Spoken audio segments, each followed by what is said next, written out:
Everyone, it's Desiree, and here is yet another video. Again, we're still going to be focusing on some Stampin' Up! Products. And yes, Christmas. It is fast approaching. Trust me, I will have some Halloween mixed in. But we're going to use this stamp die bundle set, ready for Christmas.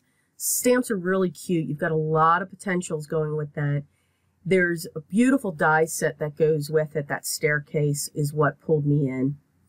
These are 6x6 papers, and they're all wood textures. These are great for masculine cards. They are double-sided, and this pack comes with 48 sheets, and there is 12 different designs of wood, and you get 4 sheets of each. We're going to use some Versamark, some scraps that I have from my stash. As always, a top folding card, 4 1/4 by 5 1/2. And we're going to start, I started cutting that ivory panel with my lawn fall die. And now I'm using one of the wood papers, and I've used the staircase die. And I kept a little bit of the edge off. I didn't want it as wide.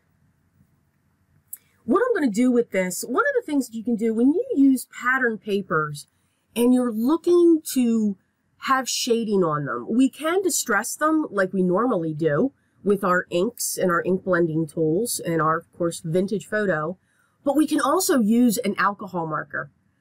I think this is one of the only one, I think maybe 2 others, of Copic markers that I own, and it's cool gray in C3. And just adding a little bit of that gray into the embossed areas that this die has and on the edges of the wood posts in the staircase just gives it a little bit of shading, gives it some dimension to it, makes them look round. So I've applied my art glitter glue to the back. This panel that I'm working on is measured at 4 1/4 and 5 1/2, so it will cover the entire card base from the lawn fall stitch die that I've used. Also, the dies that you get, look at these intricate leaves, these pine leaves. I can see just so many cards coming out of these, from more intricate to very basic, with just a beautiful spray of these leaves going across. And again, I've cut them out, and again, I'm going to use, these are the alcohol markers that I have. I have the Prismacolor set and the entire set. So I'm using a French gray at 70% saturation. I believe it's PB 161. And I'm just applying a little bit to the edges. Just, you can see it gives it some shading, gives it some, a darker green almost. It's not turning it gray. I'm going to apply some of my glue just to the end. I don't want to cover glue on the edge because I want it to curl up. Again, I love my texture. I love dimension on cards. So I'm placing these 2 pieces down along the banister of the stairwell. And now I'm going to take these smaller ones and just put those towards the center. Just pull it in so that you don't have that point a little bit. And we're just going to secure them in place. This set that I'm using from Stampin' Up! Is a bundle. You can get the stamp and the die for one price. You do save 10% when you buy them like this, or you can purchase them separately. I'm using this very small bow die that comes with it. And I've used some red cardstock. I do pull that from my stash. It's Recollections red cardstock, 65 pound. And I'm just placing that where the sprays come together. I'm now going to put my sentiment in place. And the sentiment that we're going to use is a wish for everything merry. So I'm going to, remembering to use my anti-static tool. And we're going to use our Versamark ink, and I'm going to set that in place. I'm going to be using gold embossing powder. Again, this is the Recollections version, and everything Recollections I purchased through my local Michael's Arts and Crafts store. It's literally right around the corner. It's very dangerous. And we're going to heat set that.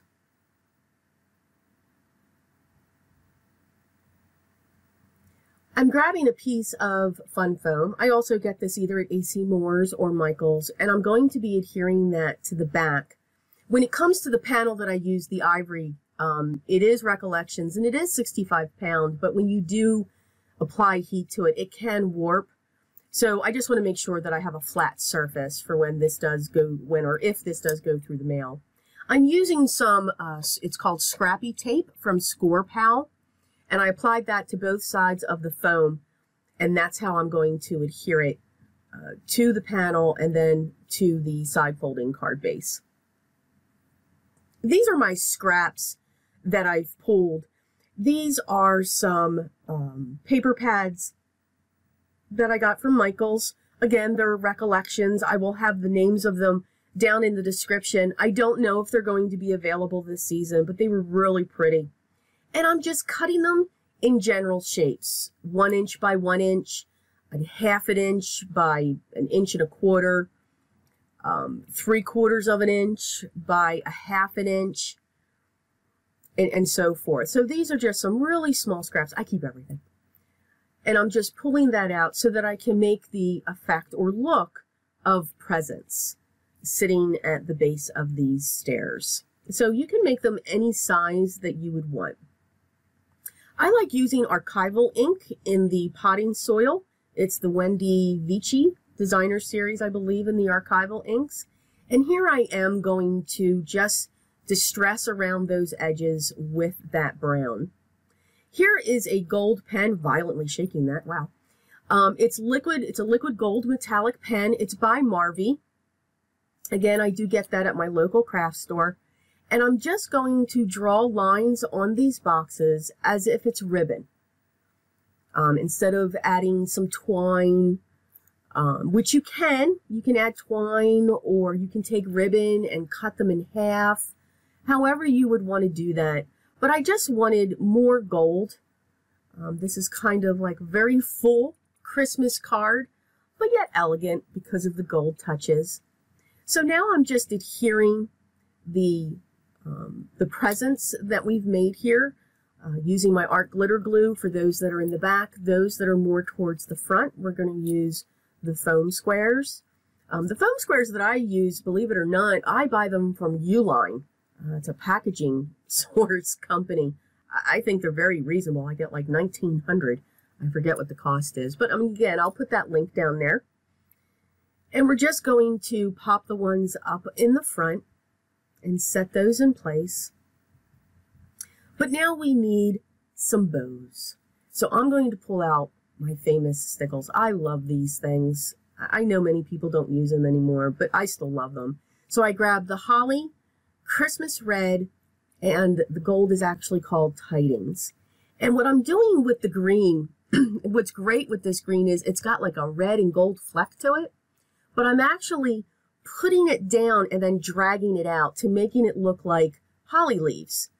So we're actually going to put little tiny hollies and holly berries on our presents to decorate instead of the regular bow that we always usually see.